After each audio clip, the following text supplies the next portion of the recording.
Assalamualaikum warahmatullahi wabarakatuh. Innal hamdalillah nasta'inuhu wa nastaghfiruh wa na'udzu bihi min shururi anfusina wa min sayyiati a'malina. May yahdihillahu fala mudilla lahu wa may yudlil fala hadiya lahu.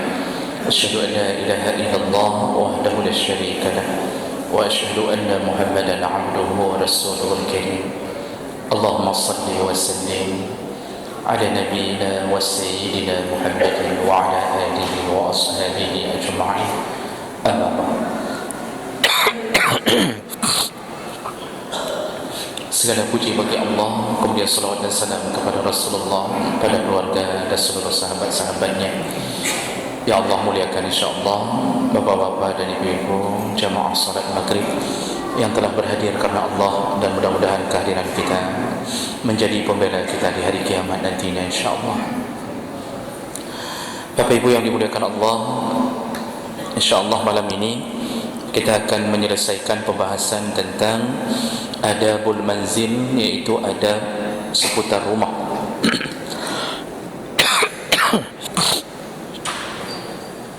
Dan yang terakhir kita sudah membahas tentang adab keluar dari rumah. Sebagai resume ulang bagi mereka yang tidak sempat hadir di minggu yang lalu, adab keluar dari rumah yang sudah kita bahas yaitu disunnahkan untuk melakukan solat 2 rakaat, terutama pada perjalanan-perjalanan atau safar yang panjang. Safar yang panjang, kalau ukurannya kira-kira ukuran boleh melakukan salat jamak dan qasar, itu disunnahkan sekali untuk melakukan salat 2 rakaat sebelum berangkat.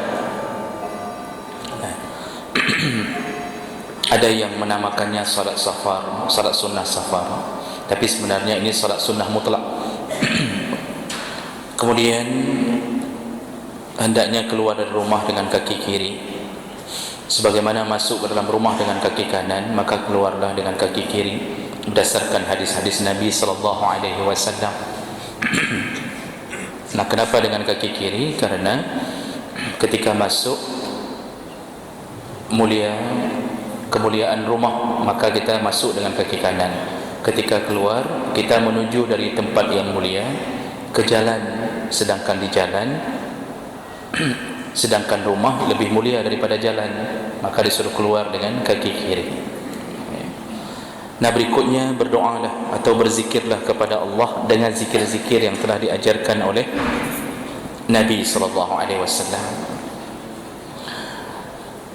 Yang biasa kita baca, bismillahi tawakkaltu ala Allah la haula wala quwata illa billah. Barang siapa yang membaca doa ini ketika keluar dari rumahnya, maka Allah Subhanahu wa taala akan memberinya hidayah, lalu mencukupkan semua keinginannya ketika keluar, lalu Allah akan melindunginya. 3 perkara Allah berikan kepada mereka yang keluar dari rumah mengucapkan bismillahi tawakkaltu ala Allah la haula wala quwata illa billah. Ini harus dipaksakan Bapak Ibu, dipaksakan. Sekali dua masih lupa, paksa lagi, sehingga menjadi sebuah kebiasaan. Allah bisa karena biasa. InsyaAllah kalau sudah 7 hari kita lakukan ini, asal keluar berhenti dulu depan pintu, bismillahi tawakkaltu ala Allah la haula wala quwata illa billah, langsung dapat jaminan perlindungan dari Allah. Nah, ada satu doa lagi yang juga disebutkan dalam hadis sahih oleh Rasulullah sallallahu alaihi wasallam, yaitu bismillahi tawakkaltu ala Allah Allahumma inni a'udzubika min an adilla aw udalla, min an azilla aw uzalla, min an adlim aw udlam, min an ajhal aw yujhal alayya. Itu doa itu memohon 4 perkara dari Allah. Setelah bertawakal, beliau orang yang berdoa bermohon agar tidak tersesat dan tidak disesatkan selama dalam perjalanan, kemudian agar tidak tergelincir dan tidak digelincirkan oleh orang lain, kemudian memohon kepada Allah agar tidak dizalimi dan tidak menzalimi orang lain, dan kemudian min an ajhal aw yujhal alayya, lalu kita bermohon agar tidak dibodoh-bodohi atau membodoh-bodohi orang lain. kedua-duanya kezaliman. Dibodohi zalim untuk kita, membodohi zalim untuk orang maksiat. Jadi 4 perkara. Doa ini mungkin jarang dibaca karena mungkin jarang diajarkan, dan minggu yang lalu kita sudah katakan insyaAllah malam ini kita akan kopikan doa ini untuk para jamaah. InsyaAllah nanti setelah salat isya di pintu keluar mungkin ada panitia pengurus masjid yang akan membagikan. Saya kopi sekitar 200-an. Kalau tidak cukup mohon dikopi dari temannya, atau silakan tagih ke Pak Nasir, otomatis Pak Nasir yang masuk surga. Jadi begitu juga nanti mungkin Pak Nasir sedikit, mungkin sekitar berapa puluh lembar untuk ibu-ibu di belakang.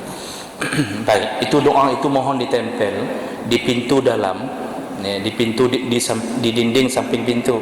Setiap keluar bacalah, insya-Allah dilindungi Allah. Apalagi ini musim-musim kejahatan mendekat kiamat. Ini kejahatan mendekat kiamat.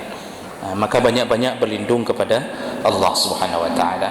Baik, kita sambung, tinggal sedikit lagi.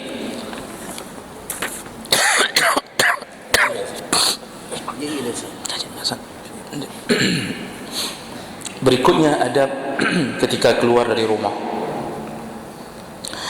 yaitu pastikan bahawa aurat kita tertutup sesuai dengan syariat. Nah, kenapa urusannya memastikan ketika keluar rumah? Karena kalau dalam rumah, selama kita masih berada bersama mahram, maka tidak mengapa untuk sedikit terbuka sewajarnya. Kalau ada anak anak kandung, bukan anak angkat. Karena kalau anak angkat bukan mahram. Kalau kita punya anak angkat di rumah, berarti seorang perempuan berpakaian lengkap dengan jilbab. Jadi jangan tertipu oleh godaan syaitan, jangan tertipu oleh jebakan syaitan. Ada orang menganggap anak angkat seperti anak kandung. Tidak, dia tidak ada hubungan apapun, warisan tidak dapat, bahkan dia bukan mahram, aurat tidak boleh diperlihatkan. Walaupun ibu merasa menjadi ibu angkat, mengangkat anak itu dari bayi, tetap itu bukan anak kandung. Jadi kalau seorang ibu kalau punya anak angkat di rumah, harus pakai jilbab. Anak angkatnya sudah berumur balik, itu harus pakai jilbab. Di dapur pakai jilbab, di ruang tamu, pokoknya di mana ada anak angkat pakai jilbab. Oh, enggak mau begitu, jangan angkat. Oh, capek kali kalau begitu, jangan angkat anak. Karena tidak ada kewajiban mengangkat anak. Yang ada mengasuh anak yatim. Enggak mesti diangkat ke dalam rumah, biarkan dia bersama ibunya. Lalu kita mengasuhnya, berikan uang untuk kehidupannya. Rasulullah sallallahu alaihi wasallam bahkan bukan hanya mengatakan tentang anak yatim, tapi sampai memuji dengan besarnya pahala yang mengasuh ibunya si yatim. Apa kata Rasulullah dalam hadis? Man masya 'alal armalah wal yatim, barang siapa yang berjalan membantu, dalam tanda kurung berjalan untuk membantu al armalah, yaitu janda dan anak yatim. Jadi bukan hanya yatim, ibunya pun, fahuwa kal mujahid fi sabilillah, maka dia posisinya seperti orang yang berjihad fi sabilillah, dalam hadis yang sahih. Jadi enggak mesti diangkat, biarkan dia bersama ibunya. Kita kirimkan uang untuk dia sekolah, dan segala macam bisa kita lakukan. Kalau mau lebih sempurna, angkat sekaligus dengan ibu-ibunya. Nah, itu sudah aman. Itu aman, itu sudah. Ini menyakitkan bagi ibu-ibu di belakang, Baik. Kalau di rumah, kalau dengan mahram, suami, itu suami istri tidak ada batasan aurat. Tidak ada batasan aurat. Kalau cuma berdua, mau telanjang pun boleh dalam rumah. Tidak ada batasan aurat. Tapi kalau dengan anak kandung, kalau dia sudah berumur mumayyiz 10 tahun ke atas, Kalau Rasulullah melarang untuk tidur bersama, maka aurat lebih utama untuk dijaga. Kan kata Rasulullah, ajarkan anakmu salat umur 7 tahun, pukullah dia iza balagha 10 sinin, pukullah dia kalau sudah sampai umurnya 10 tahun dengan pukulan yang tidak menyakitkan. Lalu di ujung hadis disebutkan wa farriquhum 'anil madaji', pisahkan tempat tidurnya denganmu. Artinya jangan tidur lagi bersama ibunya kalau sudah 10 tahun. Maksudnya apa? Dia jangan lagi berbulak-balik ke kamar ibunya yang mungkin terlihat aurat ayah dan ibunya. Kalau tempat tidur saja disuruh pisahkan, aurat lebih utama. Maka para ulama sepakat aurat kepada anak itu masih dibolehkan terbuka, tetapi ukuran bagi seorang perempuan antara lutut ya, sampai ke dada itu juga dianjurkan untuk ditutup walaupun berhadapan dengan anak kandung. Jadi antara dada sampai ke lutut itu dianjurkan untuk ditutup walaupun berhadapan dengan anak kandung bagi seorang ibu. Kalau seorang ayah, maka cukup dengan celana pendek antara paha dan pusar, itu juga dibolehkan kalau dengan urusannya dengan mahram. Nah, begitu keluar kita berhadapan dengan bukan mahram, disitulah berlaku hukum syariat lebih ketat. Disuruh berpakaian sempurna. Batasan aurat dalam salat berlaku di luar salat. Laki-laki ma baina surrati war rukbah, laki-laki di antara pusar dan lutut. Berdosa besar laki-laki yang memakai celana pendek di atas lutut. Dosa besar. Ini remaja-remaja yang kurang ilmu agama, tidak pernah ikut pengajian, tidak tersentuh oleh orang tua yang mungkin juga kurang agama, itu sering memakai celana pendek. Jalan sore, jogging, main futsal, main tenis. Kadang-kadang kita lihat naik motor dengan celana pendek. Itu dosa besar. Masalah aurat bukan dosa kecil, dosa besar. Kalau sempat meninggal di atas motor, tertabrak dengan celana pendek, maka akhir hayatnya adalah su'ul khatimah, sedang melakukan maksiat. Sedang melakukan maksiat. Nah, jemaah hari ini menjadi sebuah tren, gaya. Jadi lagi nareman bacut, pakai dua pana, deh bulai-bulai pa, bulu-bulu paha bertebaran semuanya apa. Itu seperti ada sebuah kesan reman, seperti ada kesan bahawa inilah macho. Jadi ini dosa besar. Ini bukan macho, ini bangai namanya. Jadi Bapak Ibu melakukan Allah, kalau perempuan seluruh tubuhnya kecuali wajah wal kaffain, illa al wajha wal kaffain. Kaffain ini disepakati oleh para ulama, dua tapak tangan itu bukan dua telapak. Maksudnya bukan dua telapak, tetapi dua tapak, iaitu zahir dan batin. Jadi boleh nampak zahir dan batin, lapisan atas, lapisan bawah bagi seorang perempuan. Begitu harus jaga aurat. Ada perempuan pakai jilbab tapi pakai pakaian yang menampakkan lengannya, juga termasuk dosa besar.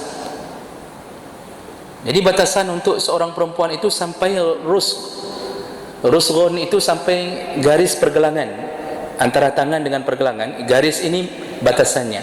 Bapak tolong ingatkan anak dan isteri, jangan kita saja yang saleh, tapi anak isteri mengajak kita masuk neraka, dan kita tidak marah.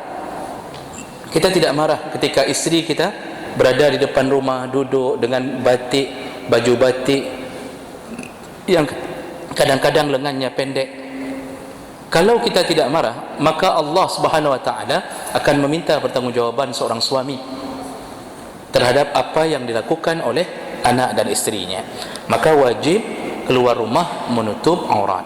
Allah Subhanahu wa taala menyebutkan dalam surat Ahzab ayat 59, ya ayyuhan nabi qul li azwajika wa banatika, wahai nabi, kata Allah, beritahukanlah kepada isteri-istrimu dan anak-anakmu, wa nisa'il mu'minin, dan semua perempuan-perempuan yang mukminin, kata Allah Subhanahu wa taala.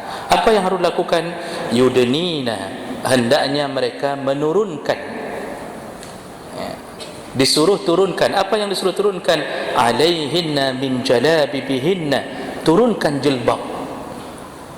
Disuruh pakai jilbab tapi turunkan, karena ada sebahagian hari ini pakai jilbab dinaikkan, diikat di leher. Kalau seorang perempuan mendapatkan pekerjaan di satu kantor, contoh misal perawat, kerja di salah satu rumah sakit, peraturan rumah sakit itu jilbab tidak boleh menutup dada, harus di leher. Nyan wajib terbit dari rumah sakitnya. Yang pang bahasa Aceh, muka kera-kera bahasa Aceh ni, Pak. Kalau ada rumah sakit menerapkan, ini ada ni masalahnya, saya enggak sebutkan, menerapkan bahawa pakaian perawat harus jilbab tapi ikat di leher, tidak boleh menutup dada, itu perempuan itu wajib keluar dari pekerjaan itu. Kalau tidak, dia berdosa. Kenapa? La ta'ata li makhluqin fi ma'siyatil khaliq. Tidak boleh taat kepada makhluk dalam urusan bermaksiat kepada Allah. Dan suami kalau ditanya oleh seorang isteri yang sudah PNS di rumah sakit tersebut, bagaimana bang, saya keluar atau tidak? Jawaban suami baik-baik panjang. Enggak usah pun bilang lon telefon ustaz di live. Enggak perlu bilang itu. Tidak perlu saya telefon, enggak perlu, langsung keluar. Nanti isteri nanya, kalau keluar kita makan apa? Itu masalahnya sekarang. Rupanya suaminya kok enggak mau cari kerja. Seharusnya suami yang disuruh begitu. Kalau suami silakan mau ikat jilbab di mana saja, terserah. Suruh keluar, wajib suruh keluar. Maka dosalah suami yang mempertahankan istrinya di dalam maksiat. Allah suruh turunkan jilbab, turunkan menutup dada, menutup kehormatan bagi seorang perempuan. Dan apa dampak positifnya? Allah langsung yang menyebutkan, zalika adna ayyu'rafna, agar engkau mudah diketahui identitasmu. Apa identitasmu? Muslim, mukmin. Hanya orang-orang mukmin yang menurunkan jilbab. Ada orang muslim bukan mukmin, dia tidak turunkan jilbab. Islam tapi bukan mukmin, dia tidak turunkan, dia tidak takut kepada Allah, dia tidak takut azab Allah. Lalu yang kedua, Allah katakan fala yu'zain, engkau tidak akan disakiti kalau jilbabmu telah bagus. Makanya kasus-kasus pemerkosaan, pelecehan itu selalu terjadi pada perempuan-perempuan yang tidak taat kepada Allah. Jarang sekali kejadian pelecehan, pemerkosaan terhadap seorang wanita yang salihah yang memakai jilbab besar. Jarang sekali, Pak. Jarang sekali terjadi. Karena Allah telah berjanji tidak akan disakiti perempuan yang menjaga ketaatannya kepada Allah Subhanahu wa taala. Waktu saya masih di Banda Aceh, belum hijrah ke sini, Pak. Tsunami saya di Banda Aceh. Dan kami memandikan jenazah. Kami ikut memandikan jenazah korban tsunami. Dan di saat kami temukan jenazah, banyak yang telanjang. Banyak yang telanjang. Perempuan, laki-laki banyak yang telanjang. Jadi timbullah sebuah asumsi bahawa kemungkinan banyak telanjang karena air. Karena air terlalu dahsyat menelanjangkan. Tapi di antara yang telanjang-telanjang tersebut, kami menemukan ada beberapa perempuan yang jilbabnya, jarumnya tidak terlepas, sempurna, lengkap berjilbab. Jadi kami coba cari tahu, dan ketika kami mencari jenazah-jenazah sekitar Kurung Raya, kami menemukan kembali beberapa perempuan tidak terbuka sama sekali, tertutup, roknya tertutup dengan baik, jilbab tidak terbuka sedikit pun, aurat tertutup. Tanya-tanya, ternyata mereka adalah anak-anak pesantren. Jadi intinya apa? Kalau kita terbiasa buka aurat di masa hidup, maka kita meninggal pun dalam keadaan terbuka aurat. Tapi kalau kita terbiasa menjaga Allah, maka Allah pun menjaga kita. Sampai meninggal Allah jaga kita. Dan ini sudah janji Allah. Rasulullah menyebutkan apa? Ihfazillaha yahfazak. Kalau engkau jaga Allah, Allah menjagamu. Jadi sampai begitu penjagaan Allah kepada seorang perempuan yang menjaga aurat. Bapak Ibu yang dimuliakan Allah, apalagi hari ini menjadi sebuah fashion bahawa memakai baju ketat dianggap biasa. Padahal Rasulullah mengatakan ada perempuan yang haram masuk surga, jangankan masuk surga, wala yajidna rihaha, jangankan masuk surga, mencium bau surga pun tidak dapat. Artinya 40 tahun lagi kita berjalan akan mencapai pintu surga, dari sini sudah tidak dapat lagi. Jangankan masuk surga, mencium bau surga pun tidak sampai. Siapakah mereka? Ada 3 golongan, ada 3 sifat pada seorang perempuan. Yang pertama, Nisaun kasiyatun ariyat, iaitu perempuan-perempuan yang berpakaian tapi telanjang, pakai baju tapi seksi, ketat, baju membentuk tubuh. Ini baju-baju haram, baju-baju haram. Semua pemilik kedai yang sengaja menjual baju ketat dan konsumennya adalah gadis-gadis yang dia tahu pemakai baju ketat, maka penjual ini pun hasilnya haram, kecuali konsumennya orang-orang salihah. Waktu beli dia pakai jilbab besar tapi dia cari baju ketat, itu kira-kira untuk apa? Untuk suaminya, Pak. Karena perempuan salihah itu di luar bergaya Arab, di rumah bergaya Eropa. Itu perempuan salihah. Oh, kalau di luar ke Arab-Araban, di rumah Eropa, seperti di pantai. Masya Allah, guwik kena gerhom ke di, guwik ke di, Masya Allah. Begitu perempuan salihah. Tapi yang sebaliknya, itu di luar bergaya Eropa, di rumah bergaya ke Arab-Araban. Di luar seksi, begitu ketemu suami pakai jilbab besar, pakai rok besar, pakai gamis lengkap, kaos kaki, sampai suami muak melihat dia. Ini salah posisi. Bapak ibu yang dimuliakan Allah, maka berhati-hatilah keluar rumah tanpa menutup aurat, terutama jaga anak gadis dan perempuan, isteri-isteri kita, karena syaitan selalu menjadikan perempuan sebagai busur panah untuk menjatuhkan semua laki-laki. Jadi senjata paling efektif menjatuhkan laki-laki adalah perempuan. Satu orang berpakaian seksi berjalan di pasar Impres, itu ribuan laki-laki berdosa di hari itu.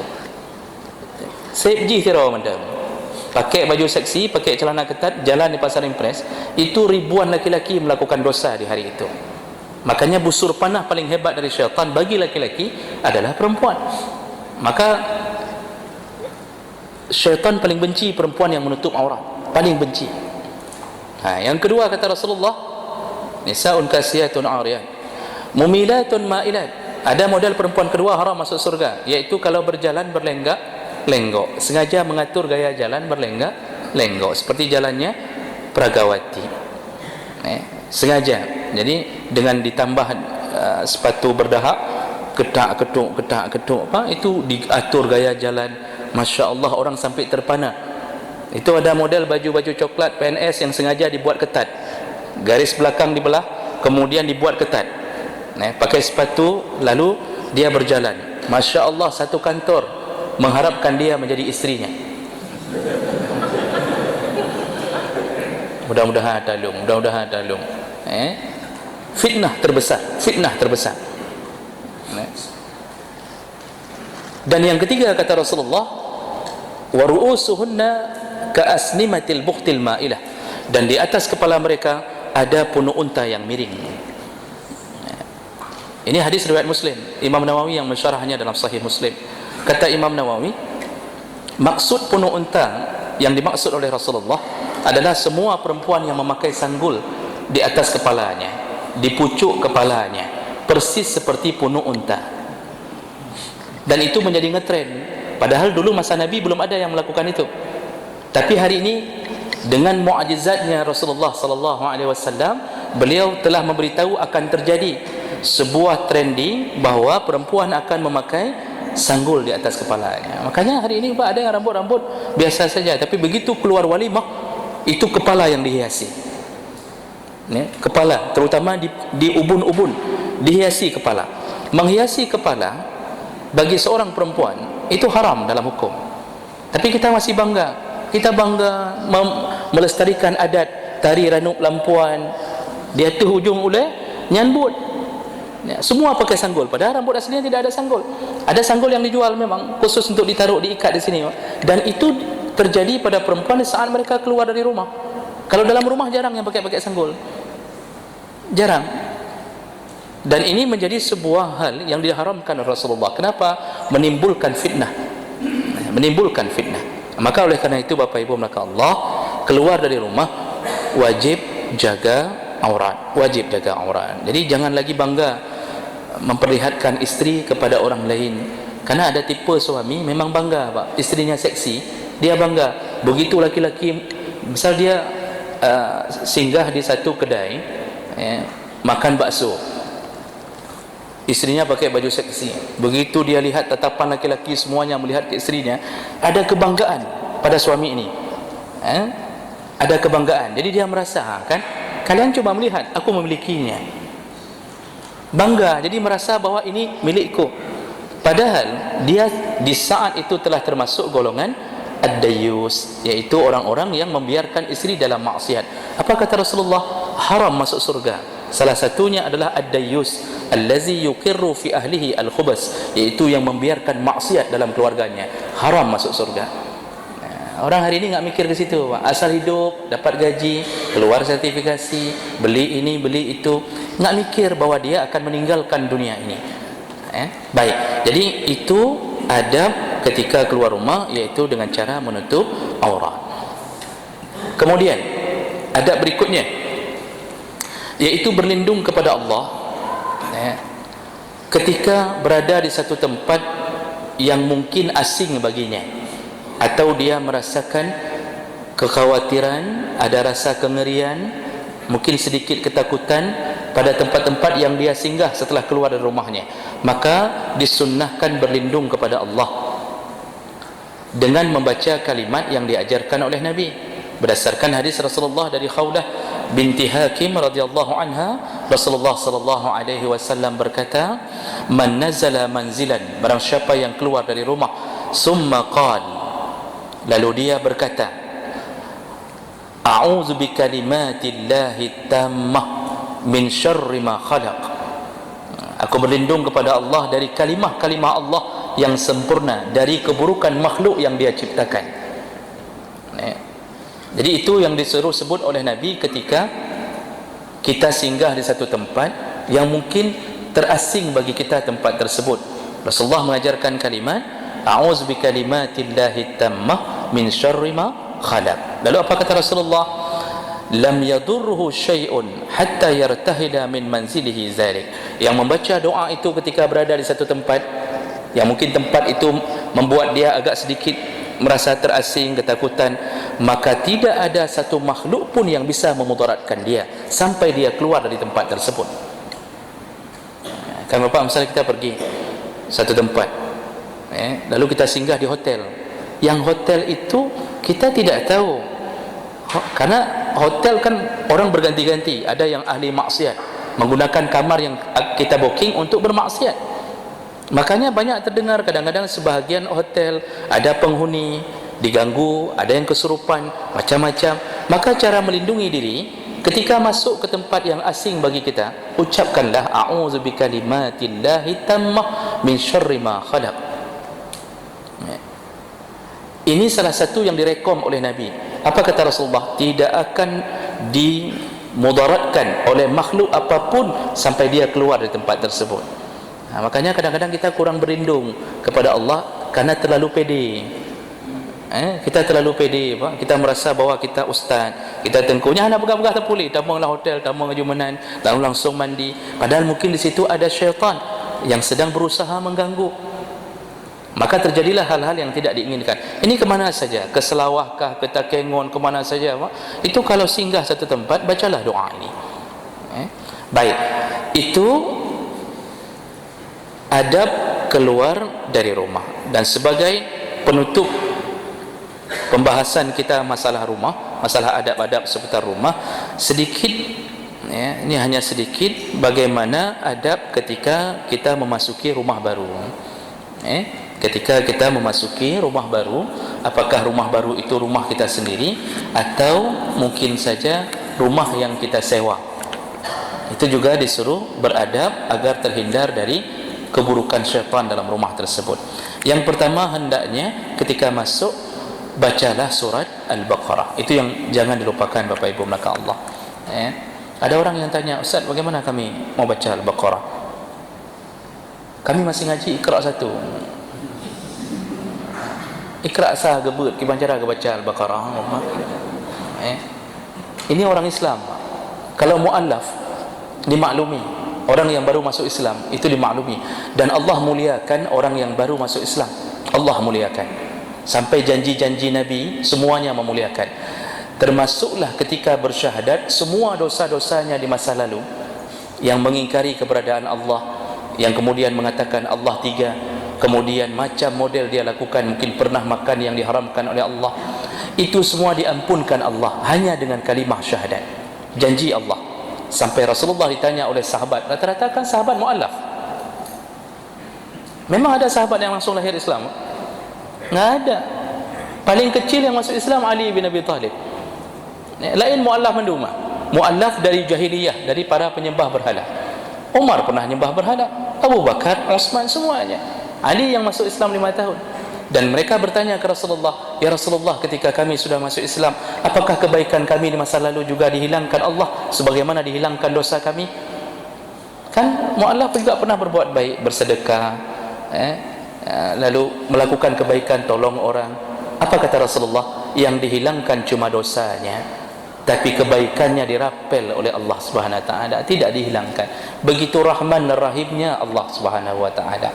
Bapak Ibu maka Allah, ya. Jadi kita kembali bahawa bacalah Al-Baqarah.